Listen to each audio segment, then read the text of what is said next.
Next application करते हैं DIR की। फोर्थ एप्लीकेशन है ऑप्टिकल फाइबर। ऑप्टिकल फाइबर पहले होता देखो क्या है, एक मैं आपको जैसे एग्जांपल दे रहा था कि कनेक्ट फाइबर की, कनेक्ट फाइबर में या जियो फाइबर भी आ रहा है ना अभी, यहाँ पे कुछ एरियाज में है अवेलेबल है जियो फाइबर। कनेक्ट फाइबर तो है ही है यहाँ पे, तो ना उसमें ऑप्टिकल फाइबर यूज़ करते हैं, इंटरनेट प्रोवाइडर है जो वो यूज़ करता है। इसमें जो इंफॉर्मेशन है बहुत फास्ट चलती है, ठीक है। वो कैसे, एक ना ऑप्टिकल जो फाइबर है उसके जो कोर है वो ग्लास की स्ट्रैंड है, लॉन्ग स्ट्रैंड, मतलब एक ग्लास की एक पाइप है अंदर, समझ गए, और इसके ऊपर एक कोटिंग की हुई है ऐसे मटेरियल की। जैसे मैं आपको एग्जांपल देता हूँ, देखने में तो कैसी लगेगी ये, जैसे केबल नहीं होती टीवी वाली केबल, कोई अब किसी ने वो टाटा स्काई लगवाई है, कोई भी है ऊपर टेशन एंटीना है, उससे जो केबल आ रही है ना बाहर, सबसे बाहर देखने में वैसे होगी ब्लैक कलर की, ठीक है। बट उसके अंदर सबसे अंदर क्या है, उसके अंदर ग्लास की स्ट्रैंड है एक, मतलब पाइप है ग्लास की, बहुत ही अच्छी क्वालिटी का ग्लास है ये। और इसका रिफ्रैक्टिव इंडेक्स ये डेंसर मीडियम का काम करेगा, ये डेंसर होगा, ये रेयर होगा। इसका रिफ्रैक्टिव इंडेक्स ज़्यादा रखा जाता है बाहर वाले के मुकाबले। अगर आप केबल की वायर भी देखोगे, केबल में अंदर तो वायर होती है कॉपर वाली, पर ये कॉपर की वायर है केबल वायर में, और जो टीवी केबल है उसकी बात कर रहा हूँ, बाहर हल्की प्लास्टिक नहीं होती, बहुत नरम प्लास्टिक होती है, वैसा मटेरियल है यहाँ पे, मतलब हल्का है जिसका रिफ्रैक्टिव इंडेक्स कम है। ये ग्लास का ज़्यादा है रिफ्रैक्टिव इंडेक्स, ग्लास से कम बाहर लेते हैं। इसके ऊपर फिर जैकेट होती है एक, जैकेट के ऊपर वो ब्लैक प्लास्टिक होती है लास्ट कवरिंग, ठीक है। ये ऑप्टिकल फाइबर है। तो ये देखो optical fibre is extremely thin, ये बट होती बहुत पतली है, ठीक है, and extremely thin and long strand of very fine quality glass, बहुत पतला, जो सबसे अंदर है ना बहुत पतला होगा वो, बहुत अच्छी क्वालिटी का glass, coated with a thin layer of material. उसके ऊपर जो ये है ना, जो ये स्ट्रैंड के ऊपर, वैसे इसको क्लैडिंग बोलते हैं, क्लैडिंग। जो क्लैडिंग है ना उसका रिफ्रैक्टिव इंडेक्स कम होगा स्ट्रैंड के मुकाबले, क्योंकि वो मैं बता रहा हूँ क्यों।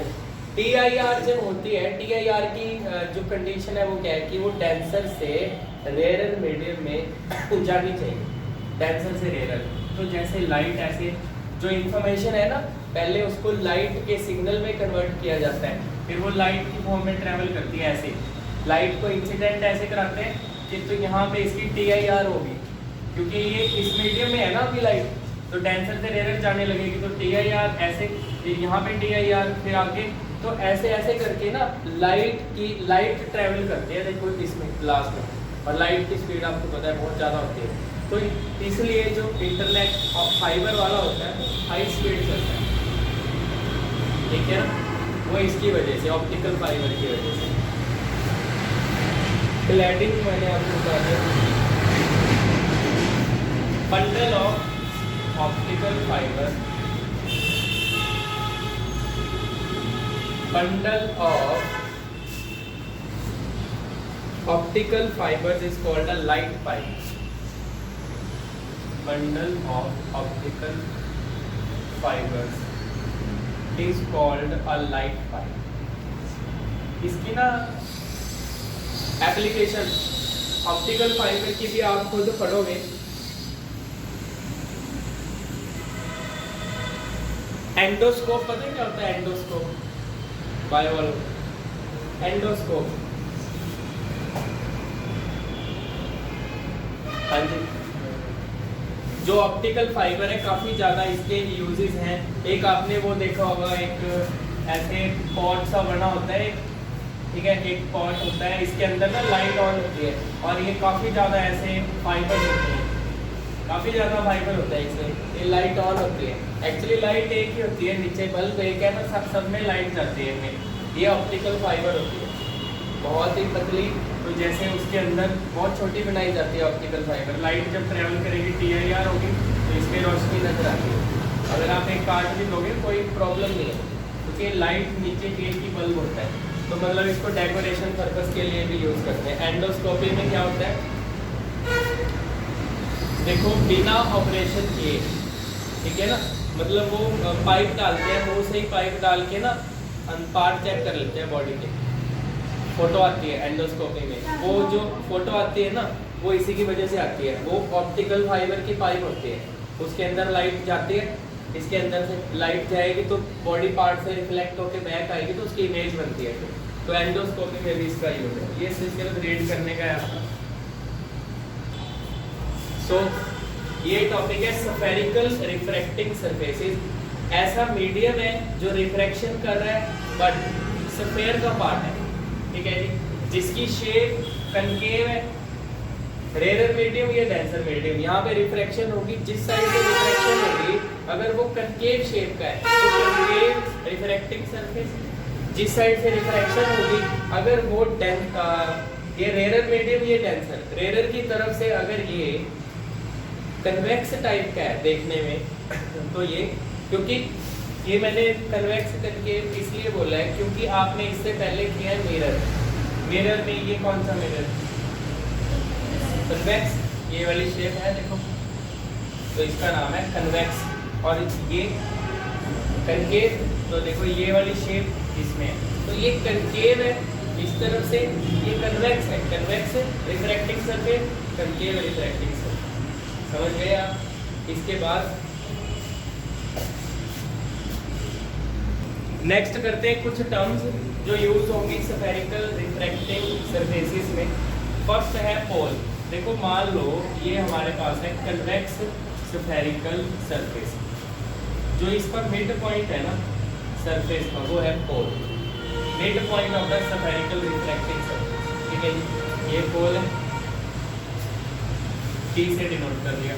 सेंटर ऑफ कर्वेचर, देखो ये बन रहा है स्फेयर, स्फेयर का जो सेंटर लगे आपको, ये क्या है, सेंटर ऑफ कर्वेचर। और इसको जो लाइन B से C तक जा रही है ये क्या है, प्रिंसिपल एक्सिस, जो लाइन पास कर रही है पोल से और सेंटर ऑफ कर्वेचर से, ये प्रिंसिपल एक्सिस है। और P से C तक का जो डिस्टेंस है ये क्या है, रेडियस ऑफ कर्वेचर।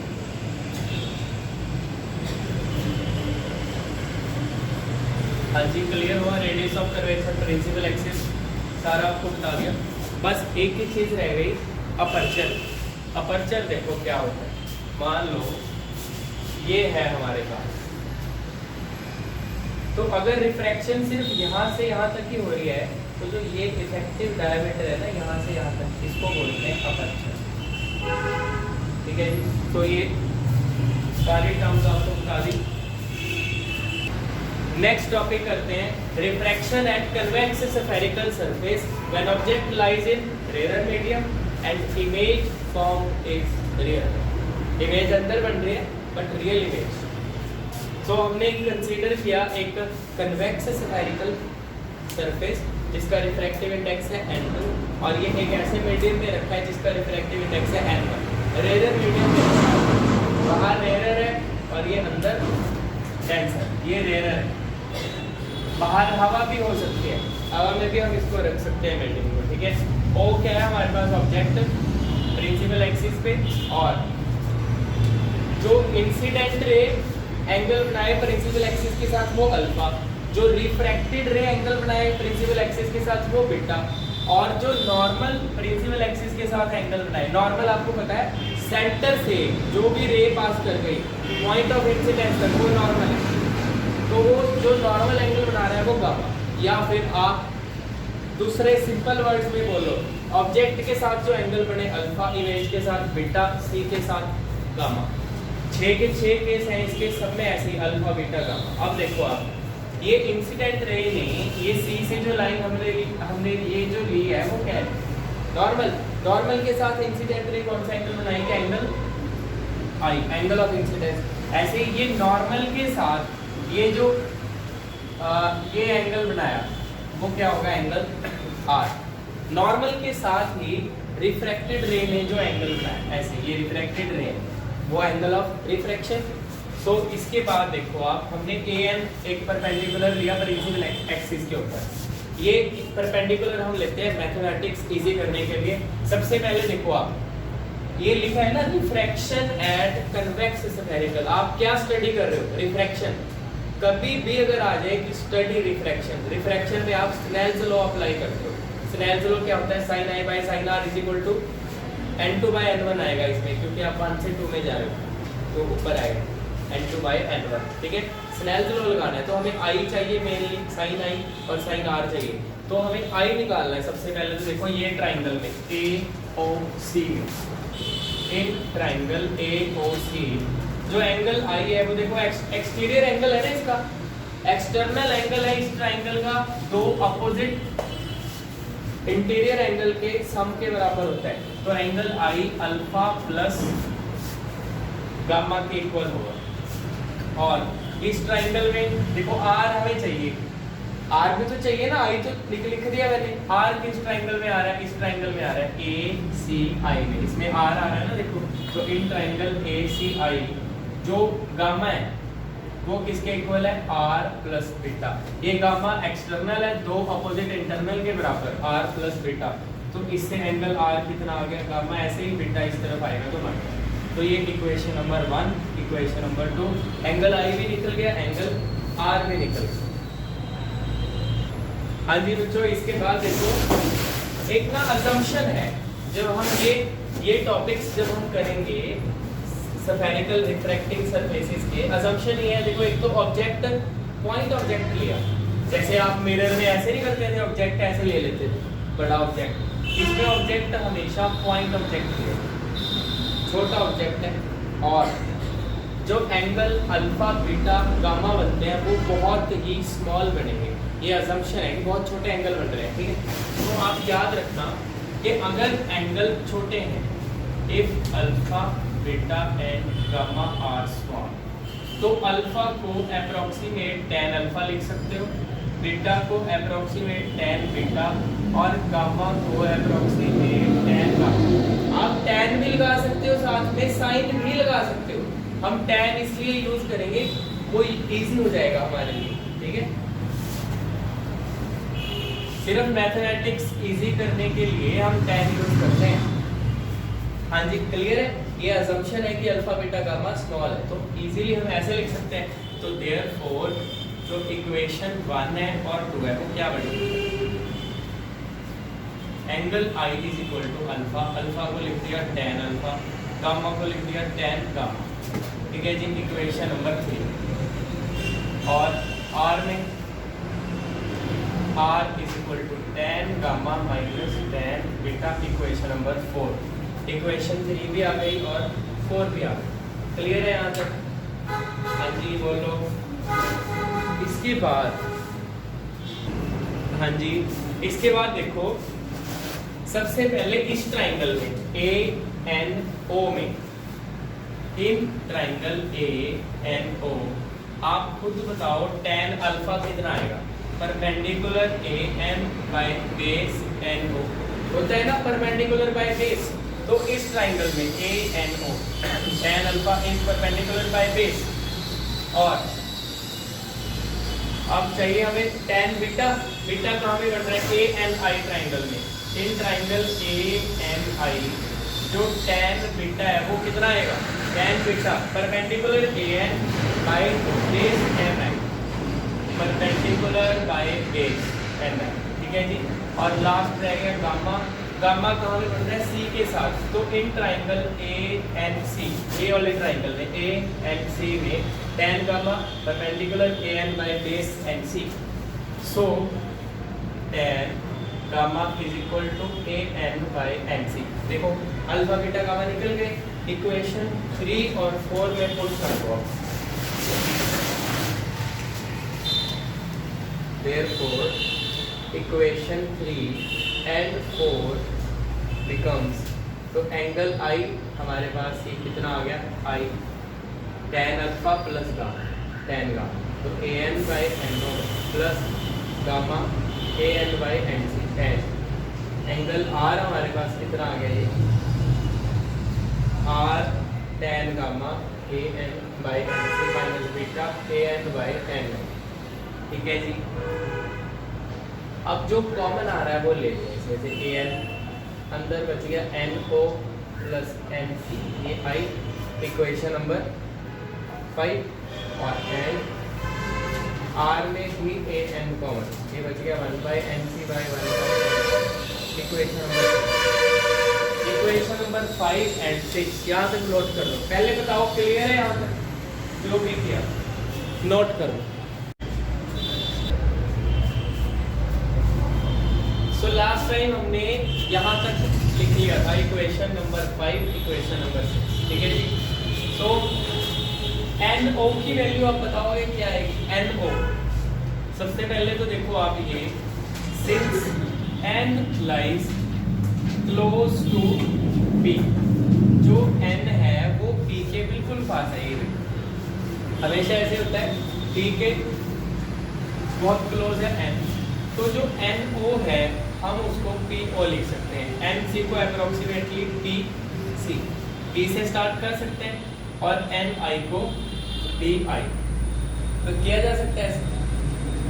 तो P से O तक, P से O कितना डिस्टेंस है। हाँ जी, P से O जो है ये ऑब्जेक्ट का डिस्टेंस है U, बट लाइट ऐसे जा रही है, ये देखो इस तरफ लाइट ऐसे जा रही है, पर P से O माइनस U, और ये जो P से I है जहां पे इमेज बनती है, इमेज का डिस्टेंस क्या लेते हैं v, बट क्योंकि लाइट की डायरेक्शन में है पॉजिटिव v, तो ये पॉजिटिव v लेंगे। ठीक है, और ये नेगेटिव u। और p से c तक, p से c तक क्या होता है r, क्योंकि लाइट की डायरेक्शन में है तो इसको भी पॉजिटिव r लेंगे। ठीक है, ये इसमें पुट करो इक्वेशन 5 एंड 6 बिकम्स एंगल आई कितना आ गया ए एन, एन ओ को हम लिख सकते हैं माइनस यू, एन सी को हम लिख सकते हैं आर, और आर क्या बन गया ए एन, एन सी को पी सी, पी सी को आर, एन आई को पी आई, ये इक्वेशन नंबर 7 इक्वेशन नंबर 8 लिख लो।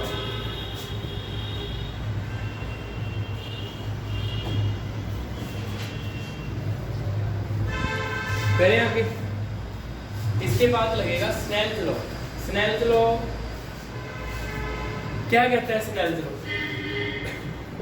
According to Snell's law sine I by sine are is equal to, हम जा रहे हैं 1 से 2 में, नीचे से ऊपर की तरफ रीड करते हैं, n2 बाय n1 आ गया, डन। अब आई और आर क्या है, देखो अल्फा बीटा गामा स्मॉल है, तो आई और आर भी स्मॉल है। अगर आई और आर स्मॉल है, देखो if I and R small, अगर ये स्मॉल है तो जो साइन आई है अप्रोक्सीमेटली आई लिखा जा सकता है, एंड साइन आर को अप्रोक्सीमेटली आर लिख सकते हैं, क्योंकि जो एंगल है वो बहुत छोटा है। सो इसके बाद देखो देयरफॉर साइन आई को तो हमने आई लिख दिया, साइन आर को आर लिख दिया, is equal to n2 by n1, cross multiply कर ये n1 into I is equal to n2 into are.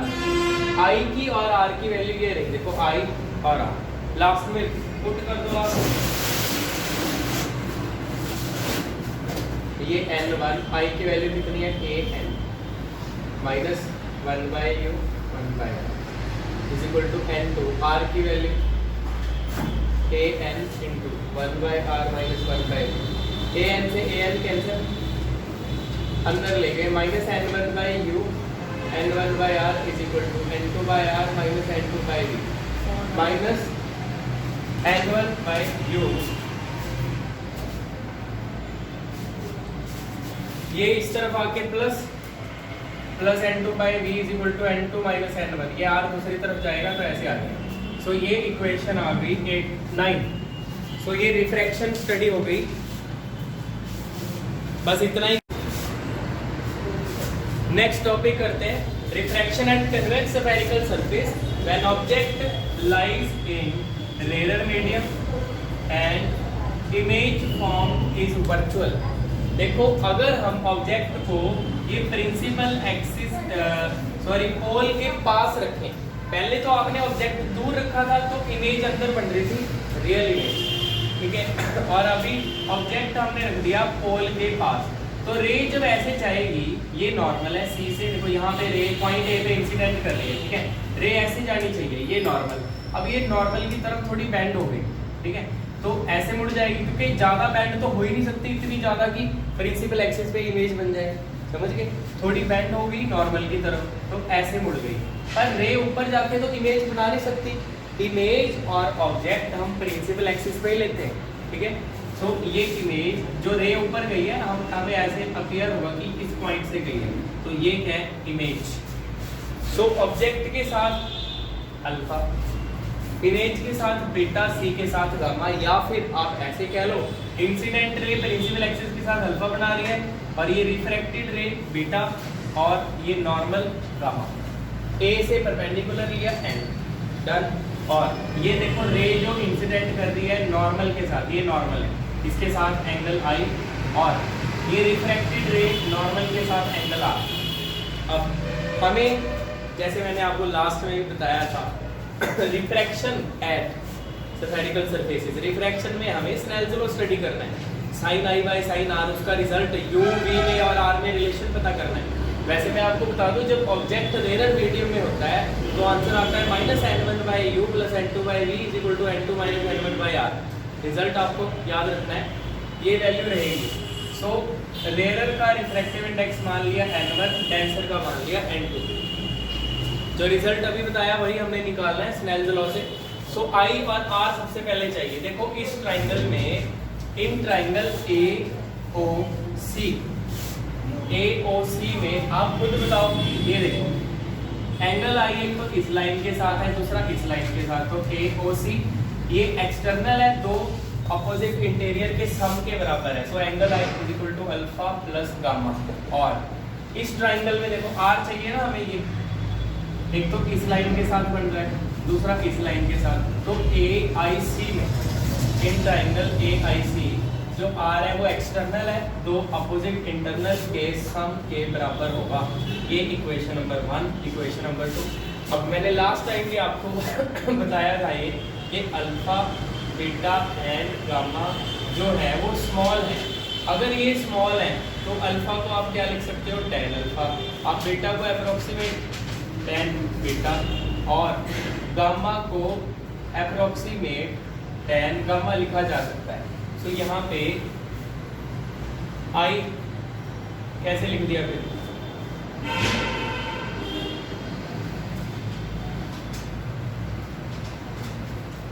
Alpha plus gamma, alpha को लिख दिया tan अल्फा, गामा को tan गामा, यहाँ पे tan beta plus tan gamma. अब देखो tan अल्फा ये पता करेंगे, साथ के साथ आप समझो भी, ठीक है। tan अल्फा इस ट्राइंगल में, अल्फा यहाँ पे बन रहा है, देखो ANO, AN का तो यूज करना ही करना है। सो सबसे पहले इस ट्राइंगल में ANO में tan अल्फा बताइए कितना आ रहा है, perpendicular AN by base NO, और बीटा tan बीटा बन रहा है यहाँ पे, तो ANI, इसमें tan बीटा ये आपका आएगा परपेंडिकुलर AN बाय NI, और ट्राइंगल ANC में tan गामा कितना आ रहा है, परपेंडिकुलर बाय बेस। ये सारी वैल्यूज 3 और 4 में पुट कर दिया, putting in equation number 3 and 4। सो आई आपके पास कितना आ गया, tan अल्फा, इसकी जगह लिख दिया AN by NO, tan gamma इसकी जगह लिख दिया AN by NC, AN common अंदर बच गया 1 बाय NO 1 बाय NC, ये आ गया एंड आर tan बीटा कितना है A N by N I plus tan gamma कितना है A N by N C A N common 1 by N I ये इक्वेशन नंबर 5। इक्वेशन नंबर 6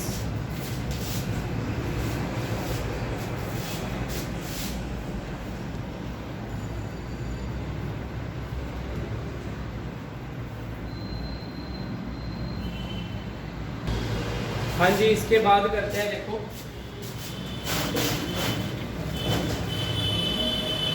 इसके बाद जो NO है इसको कैसे लिख सकते हैं?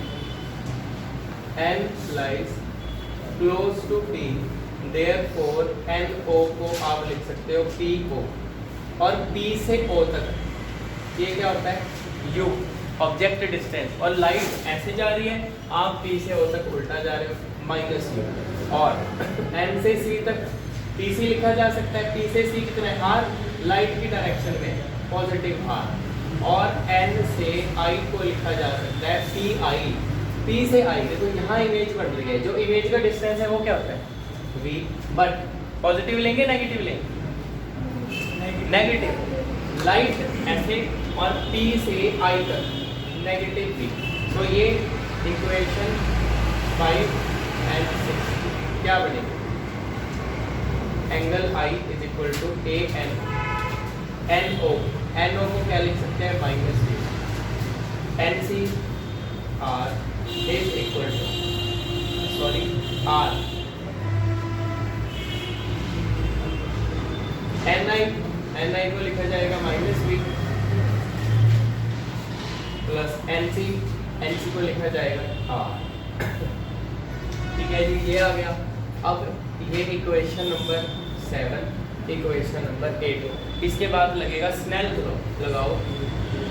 अकॉर्डिंग टू स्नेल लॉ क्या कहता है? Sine I by sine R is equal to sine I by sine R is equal to, अभी भी हम 1 से 2 में ही जा रहे हैं, N2 बाय N1, और I और R अगर स्मॉल है तो इफ I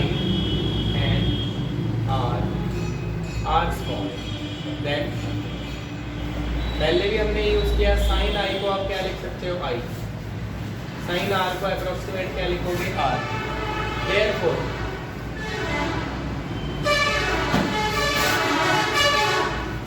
therefore यहाँ पे हम लिखेंगे I by R is equal to N2 by N1, cross multiply कर दिया I N1 N2 R। ठीक है जी, ये N1 I की वैल्यू पुट करके हमने ये AN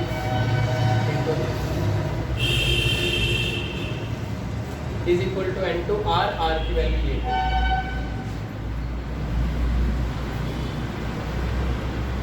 AN से AN कैंसिल, ये देखो minus N1 by N1 by R equal to minus N2 by V N2 by, ये इस तरफ से है minus N1 by U plus N2 by V is equal to N2 minus N1 by R। ये दूसरी तरफ जाके माइनस हो गया और सेम रिजल्ट आ गया। जब ऑब्जेक्ट रेयर मीडियम में हो तो रिजल्ट यही रहेगा। नेक्स्ट टॉपिक करते हैं, refraction at convex spherical surface when object lies in denser medium.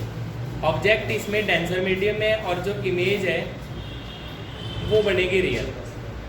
ठीक है जी, देखो ये मान लिया हमने ऑब्जेक्ट, इससे रे गई ऐसे, और याद रखो ये दो टॉपिक ऐसे हैं जिसमें रे हम राइट से लेफ्ट ले लें, क्योंकि ऑब्जेक्ट ही जब टेंसर मीडियम में है तो क्या कर सकते हैं?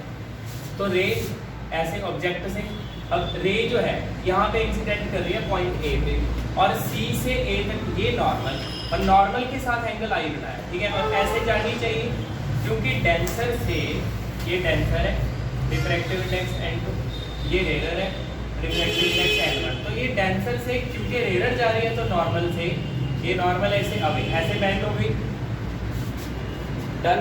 प्रिंसिपल एक्सिस पे यहाँ पे जाके मिल रही है, तो ये रियल इमेज बन रही है, और ऑब्जेक्ट के साथ अल्फा, इमेज के साथ बीटा, सी के साथ गामा, ए से परपेंडिकुलर लेके एन। अब देखो ये एंगल आई नॉर्मल के साथ ही ये इंटरेक्टेड रहेगा एंगल आर। सबसे पहले आई देखो किसमें आ रहा है, इस ट्राइंगल में देखो आई एक तो इस लाइन के साथ बन रहा है, किसके साथ, ए सी ओ। इसी ट्राइंगल में देखो, ये triangle A O C triangle में गामा जो है वो आई और अल्फा के इक्वल है। जो गामा है वो आई प्लस अल्फा की, गामा एक्सटीरियर है ना इसमें, तो इससे फिर आई आपके पास कितना आ गया, gamma minus alpha, equation number. और आर देखो, आर यहाँ पे बन रहा है इस लाइन के साथ, दूसरा इस लाइन के साथ, ए आई सी ट्राइंगल में। अभी आर बाहर है, किसके इक्वल है, बीटा प्लस गामा। ये देखो बीटा प्लस गामा, ये तो बिल्कुल ठीक है। अगर अल्फा बीटा गामा स्मॉल है, अल्फा को tan अल्फा, बीटा को tan बीटा, गामा को tan गामा लिखा जा सकता है। तो यहाँ पे देखो आई, ये gamma tan gamma minus alpha tan alpha, equation number 3। ये बिल्कुल सेम, बीटा की जगह tan बीटा, गामा की जगह tan गामा। तब अब देखो हमें चाहिए tan अल्फा बीटा गामा। देखो ए एन ओ में tan अल्फा कितना आ रहा है, ए एन बाई एन, बिल्कुल ठीक है। tan beta A N I में tan beta A N by N I, बिल्कुल ठीक है। ए एन सी में tan gamma perpendicular A N by N. ये सारी वैल्यूज इसमें पुट कर दी, tan gamma A N by N C, alpha A N by N O, A N common 1 by N C minus 1 by N, ये आ गया। और इसमें पुट किया tan beta A N by N I, gamma A N by N C, A N common, ये आ गया 5 6 हो गया। अब क्योंकि जो n है वो p के क्लोज होता है, तो जो NC है हम उसको क्या लिख सकते हैं, PC, और P से C क्या है, पॉजिटिव R, और जो NO को PO लिख सकते हैं, देखो P से O। इसमें एक गलती हुई है, बताओगे, नेगेटिव आ रहा है। लाइट अभी ऐसे ले रहे हैं और हम जा रहे हैं P से C, नेगेटिव R, और P से O तक, P से O लाइट ऐसे जा रही है, P से O आप अपोजिट जा रहे हो, माइनस U, और P से I, P से I ऐसे जाएंगे, लाइट भी ऐसे जा रही है राइट से लेफ्ट, ये पॉजिटिव आए। तो यहाँ पे फर्क पड़ेगा बस, नहीं तो मैंने वो पहले वाला ही मॉडिफाई कर दिया। यहाँ पे ज़्यादा फर्क नहीं है, थोड़ा बहुत। देखो NC को मैंने क्या लिखा है, माइनस आर, यहाँ पे माइनस आर माइनस, ये NO को क्या लिखा है, minus U, R is equal to AN, NI को लिखा है positive P, plus NC minus R। So ये माइनस माइनस प्लस हो जाएगा, इसको बाद में करेक्ट करेंगे। अब ऐसे minus U minus minus plus कर दिया मैंने अभी, ठीक है जी। ये माइनस का है, स्नेल्स लॉ लगाया, sin I by sin R n2 by n1, सही है। नहीं, स्नेल्स लॉ भी चेंज है इसमें, आप सेकंड से 1 पे जा रहे हो तो n1 बाई n2, और I और R स्मॉल है तो sin I को I लिखेंगे, sin R को R लिखेंगे। यहाँ पे n1 by n2 cross multiply किया I के साथ n2 और R के साथ n1।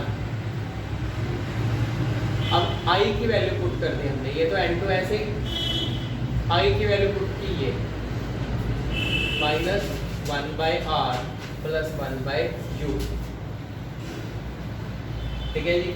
और ये n1 R की वैल्यू ये पुट कर दी 1 बाई V, ये माइनस है यहाँ पे आ जाए, minus n2 by R minus n2 by U is equal to n1 by V minus n1 by R। So ये कितना आ गया,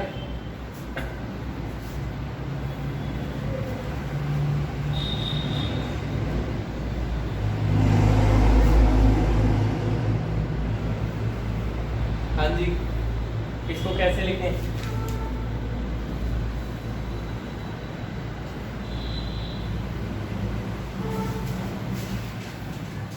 इसको दूसरी तरफ ले जाओ, minus n2 by U plus n1 by V, ये इस तरफ आ जाएगा n1 minus n2 by r। थोड़ा चेंज है, minus n2 by U n1 by V equal to n1 minus n2 by r। अगर आप देखोगे जहाँ पे 1 था हमारा वहाँ पे 2 आ गया, और जहाँ पे 2 था वहाँ पे 1 आ गया, क्योंकि जो ऑब्जेक्ट है ना उसकी पोजीशन चेंज हो गई। ऑब्जेक्ट अभी टेंसर में है इसलिए। सो ये इक्वेशन नंबर 9, ये आप देख लो, कोई प्रॉब्लम है तो बताओ।